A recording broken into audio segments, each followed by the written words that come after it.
जय महादेव मित्रों, हमारे YouTube चैनल पे आप सभी का हार्दिक स्वागत है। मित्रों, आज मैं आपको शिव पुराण का 7वां अध्याय सुनाने जा रहा हूँ। श्रोताओं के पालन करने योग्य नियमों का वर्णन।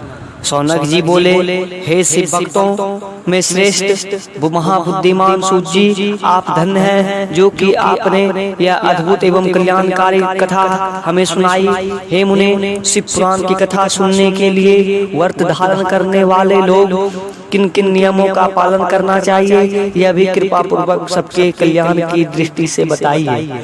सूत जी बोले, हे शौनक, अब शिव पुराण सुनने का व्रत लेने वाले पुरुषों के लिए जो जन नियम है उन्हें भक्ति पूर्वक सुनिए। नियम पूर्वक इस श्रेष्ठ कथा को सुनने से बिना किसी विघ्न बाधा के उत्पन्न फल प्राप्ति होती है। दीक्षा से रहित लोगों का कथा श्रवण में अधिकार नहीं है, अतः उन्हें कथा सुनने की इच्छा वाले सब लोगों को पहले वक्ता से दीक्षा ग्रहण करनी चाहिए। कथावर्ती को ब्रह्मचर्य से रहना चाहिए, भूमि पर सोना, पत्तल में खाना और प्रतिदिन कथा समाप्त होने पर ही अन्न ग्रहण करना चाहिए। जिसमें शक्ति हो वह पुराण की साप्ताहिक उपवास करके शुद्धता पूर्वक भक्ति भाव से उत्तम शिव पुराण को सुने। घृत अथवा दूध पीकर सुख पूर्वक कथा श्रवण करें, अथवा फलाहार करके अथवा एक ही समय भोजन करके इसे सुनना चाहिए। इस कथा का व्रत लेने वाले पुरुष को प्रतिदिन एक ही बार हविष्यान भोजन करना चाहिए। जिस प्रकार कथा श्रवण का नियम सुख पूर्वक पालित हो सके वैसे ही करना चाहिए। कथा श्रवण में विघ्न उत्पन्न करने वाले उपवास की तुलना में तो मैं कथा श्रवण में शक्ति प्रदान करने वाले भोजन को ही अच्छा समझता हूँ।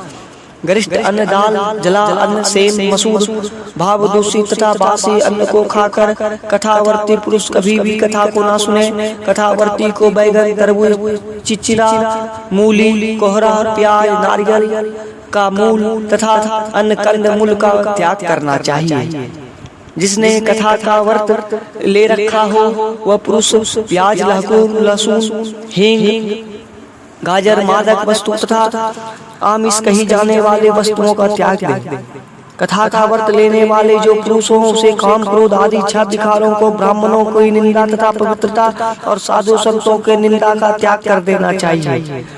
कथा श्रवण का व्रत धारण करने वाला व्यक्ति रसवला स्त्री ना देखे, पतित मनुष्यों को कथा की बात ना सुनाए, ब्राह्मणों से द्वेष रखने वाले और वेद बहिष्कृत मनुष्यों के साथ संभाषण ना करे। कथावर्ती पुरुष प्रतिदिन सत्य, शौच, दया, मौन, सरलता, विनय तथा मन की उदारता इन सद्गुणों को सदा अपनाए रहे। श्रोता निष्काम हो या सकाम वह नियम पूर्वक कथा सुने। सकाम पुरुष अपनी अभिष्ट कामनाओं को प्राप्त करता है और निष्काम पुरुष मोक्ष पा लेता है। दरिद्र, क्षय का रोगी, पापी, भाग्यहीन तथा संतान रहित पुरुष भी इस उत्तम कथा को सुने। काक, बवंध्या आदि जो 7 प्रकार की दुष्टा स्त्री हैं, जिस स्त्री का गर्भ गिर जाता है, इन सभी को शिव पुराण की उत्तम कथा सुननी चाहिए। हे मुने, स्त्री हो या पुरुष, सबको यत्न पूर्वक विधि विधान से शिव पुराण की उत्तम कथा सुननी चाहिए। इस शिव पुराण का कथा परायण दिनों को अत्यंत उत्तम और करोड़ों यज्ञों के समान पवित्र मानना चाहिए।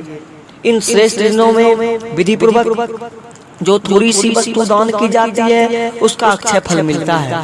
इस प्रकार व्रत धारण करके इस परम श्रेष्ठ कथा का श्रवण करके आनंद पूर्वक श्रीमान पुरुषों को इसका मद्यपान कराना चाहिए, उदापान कराना चाहिए। इसके उदापान की विधि शिव चतुर्दशी के उदापान के समान है। अतः यह बताए गए फल की आकांक्षा वाले धनाढ्य लोगों को उसी प्रकार से उदापान कराना चाहिए। अल्प पित्त वाले भक्तों के लिए प्राय उदापान की आवश्यकता नहीं है, वे तो कथा श्रवण मात्र से पवित्र हो जाते हैं। शिव जी के निष्काम भक्त तो शिव स्वरूप ही होते हैं। हे महर्षि, इस प्रकार शिव पुराण कथा के पाठ एवं श्रवण संबंधी यज्ञों की समाप्ति होने पर श्रोताओं को भक्ति एवं प्रयत्न पूर्वक भगवान शिव की पूजा की भांति पुराण पुस्तक की पूजा करनी चाहिए। तदनंतर विधि पूर्वक वक्ता का भी पूजन करें। पुस्तक को आच्छादित करने के लिए नवीन एवं सुंदर बस्ता बनाए और उससे बांधने के लिए दृढ़ एवं दिव्य सूत्र लगाएं। फिर उसका विधिवत पूजन करें। पुराण के लिए जो लोग नया वस्त्र और सूत्र देते हैं वे जन्म जन्मांतर में भोग और ज्ञान को संपन्न होते हैं। कथावाचक को अनेक प्रकार के बहुमूल्य पदार्थ देने चाहिए और उत्तम वस्त्र, आभूषण और सुंदर पात्र आदि विशेष रूप से देने चाहिए। पुराण के आसन रूप में जो कंबल, मृग चर्म, वस्त्र, चौकी, तख्ता आदि प्रदान करते हैं वे स्वर्ग प्राप्त करके यथेच्छ सुखों का उपभोग कर पुनः कल्प प्रयत्न ब्रह्मलोक में रहकर अंत में शिवलोक को प्राप्त होते हैं। मुनिश्रेष्ठ, इस प्रकार महान उत्सव के साथ पुस्तक और वक्ता की विधिवत पूजा करने, वक्ता की सहायता के लिए स्थापित किए गए पंडित का उसी के अनुसार उससे कुछ ही कम धन आदि के द्वारा सत्कार करें। वहाँ आए हुए ब्राह्मणों को अन्न, धन आदि दान करें। साथ ही गीत, वाद और नृत्य आदि के द्वारा महान उत्सव करें। हे मुने, यदि श्रोता विरक्त हो तो उसके लिए कथा समाप्ति के दिन विशेष रूप से उस गीता का पाठ कराना चाहिए जिसे श्री रामचंद्र जी के प्रति भगवान शिव ने कहा था। यदि श्रोता गृहस्थ हो तो उस बुद्धिमान को उस श्रवण कर्म की शांति के लिए शुद्ध हविष्य के द्वारा होम करना चाहिए। हे मुने, रुद्र संहिता के प्रत्येक श्लोक द्वारा होम करें अथवा गायत्री मंत्र से होम करना चाहिए, क्योंकि वास्तव में यह पुराण गायत्री मय है। अथवा शिव पंचाक्षर मूल मंत्र से हवन करना उचित है। होम करने की शक्ति न हो तो विद्वान पुरुष यथाशक्ति हवनीय हविष्य का ब्राह्मण को दान करे। न्यूनतारूप दोषों की शांति के लिए भक्ति पूर्वक शिव सहस्त्र नाम पाठ का अथवा श्रवण करें।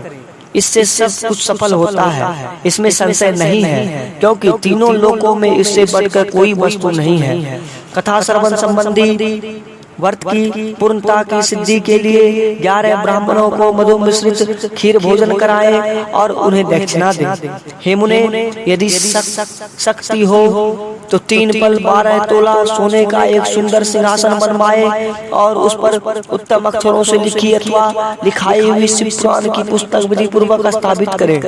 तत्पश्चात पुरुष आवाहन आदि विविध उपचारों उसकी पूजा करके दक्षिणा चढ़ाए। तदंतर जितेंद्रिय आचार्य वस्त्र, आभूषण एवं गंध आदि पूजन करके उत्तम बुद्धि वाला श्रोता भगवान शिव के संतोष के लिए दक्षिणा सहित वह पुस्तक उन्हें समर्पित कर दे। हे सौनक, इस पुराण के उस दान के प्रभाव से भगवान शिव का अनुग्रह पाकर पुरुष भवबंधन मुक्त हो जाता है। इस तरह विधि विधान का पालन करने वाले श्री संपन्न शिव पुराण संपूर्ण फल को देने वाला तथा भोग और मोक्ष दाता है।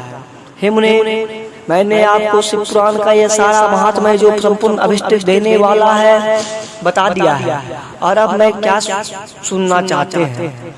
मैं संपन्न शिव पुराण समस्त पुराणों तिलक स्वरूप माना गया है। यह भगवान शिव को अत्यंत प्रिय, रमणीय तथा भवरोग का निवारण करने वाला है। जो सदा भगवान विश्वनाथ को ध्यान करते हैं, जिनकी वाणी में शिव के गुणों की स्तुति करती है और जिनके दोनों कान उनकी कथा सुनते हैं, इस जीवन जगत में उन्हीं का जन्म लेना सफल है। वे निश्चय ही संसार सागर से पार हो जाते हैं। भिन्न भिन्न प्रकार के समस्त गुणों जिनके सच्चिदानंदमय स्वरूप का कभी स्पर्श नहीं करते, जो अपनी महिमा से जगत के बाहर और भीतर वाणी एवं मनोवृत्ति प्रकाशित होते हैं, उन अनंत आनंद घन रूप परम शिव की मैं शरण लेता हूँ। इस प्रकार स्कंद पुराण के अंतर्गत श्री शिव पुराण श्रवण वर्तियों के विधि निषेध ग्रंथ तथा वक्ता के पूजन का वर्णन नामक 7वां अध्याय पूर्ण हुआ। शिव पुराण महापुराण से पूर्ण हुआ।